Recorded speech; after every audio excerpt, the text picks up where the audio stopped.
मैं पंकज वर्मा आप सभी साथियों का संस्कृत ज्ञान वीणा चैनल में एक बार पुनः स्वागत करता हूं। जैसा कि आप लोग देख रहे होंगे, आपके लिए लेकर आए हैं उदात्त, अनुदात्त और स्वरित। साथियों, इसके पहले हम आपको प्रयत्न के बारे में पढ़ाया कि प्रयत्न किसे कहते हैं, और मैंने उसके भेद बताए कि आभ्यंतर प्रयत्न 5 प्रकार के होते हैं और बाह्य प्रयत्न 11 प्रकार के होते हैं। आभ्यंतर प्रयत्न 5 प्रकार के कौन कौन से होते हैं? स्पृष्ट, ईसत स्पृष्ट, ईसत व्यवृत, विवृत और समृत। ये 5 प्रकार के आभ्यंतर प्रयत्न होते हैं। यह मैंने बताया था पिछले वीडियो में, और उसके बाद मैंने बताया था कि बाह्य प्रयत्न कितने प्रकार के होते हैं। साथियों, तो 11 प्रकार के बाह्य प्रयत्न होते हैं, ये हम बता चुके हैं। कौन कौन से होते हैं? विवार, संवार, श्वास, नाद, घोष, अघोष, अल्पप्राण, महाप्राण, उदात्त, अनुदात्त और स्वरित। ये 11 प्रकार के बाह्य प्रयत्न होते हैं मित्रों। ये आप पढ़ चुके हैं। इसमें जो शेष बचा हुआ है वो बचा हुआ है उदात्त, अनुदात्त और स्वरित। आज आपके लिए लेकर आए हैं उदात्त, अनुदात्त और स्वरित बाह्य प्रयत्न किन किन वर्णों के होते हैं, ये आप इसमें आज जान पाएंगे। साथियों, चलते हैं वीडियो पर।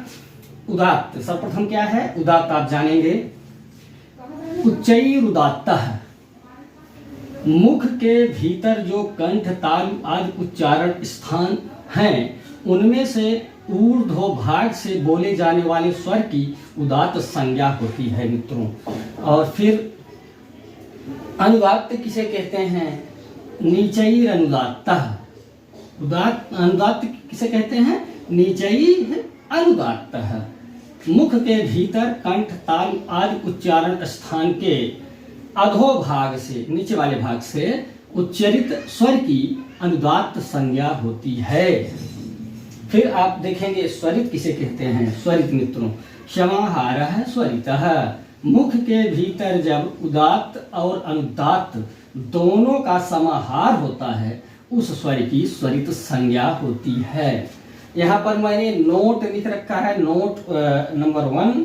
उदात्त, अनुदात्त एवं स्वरित प्रयत्न केवल स्वर वर्णों के ही होते हैं मित्रों, ये आपको ध्यान में रखना है।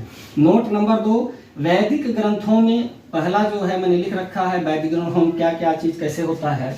तो पहला है, उदात्त के लिए कोई चिन्ह नहीं होता है। वैदिक ग्रंथों में उदात्त स्वर के लिए कोई चिन्ह नहीं होता है। अनुदात्त दूसरा नंबर है। अनुदात्त यानी अनुदात्त स्वर वर्ण के नीचे पड़ी लाइन, यहाँ लिख रखा है मैंने, पड़ी लाइन होती है। अगर अनुदात्त स्वर है तो उस स्वर के नीचे पड़ी लाइन होगी, बनी होगी। और अगर स्वरित स्वर वर्ण है तो उसके ऊपर खड़ी लाइन बनी होगी या खड़ी लाइन होगी।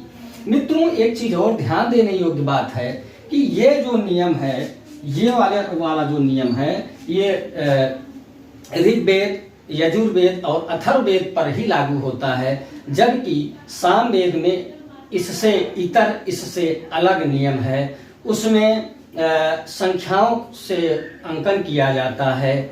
अगर उदात्त स्वर है तो स्वर के ऊपर जो है 1 लिखा होगा या एक संख्या लिखी होगी। अगर अनुदात्त है तो संख्या 3 लिखी होगी। और अगर स्वरित स्वर है तो उस स्वर के ऊपर 2 की संख्या अंकित होगी, संख्या 2 लिखी होगी। इस तरह से पूरा वीडियो देखने के लिए आप सभी साथियों का बहुत बहुत धन्यवाद।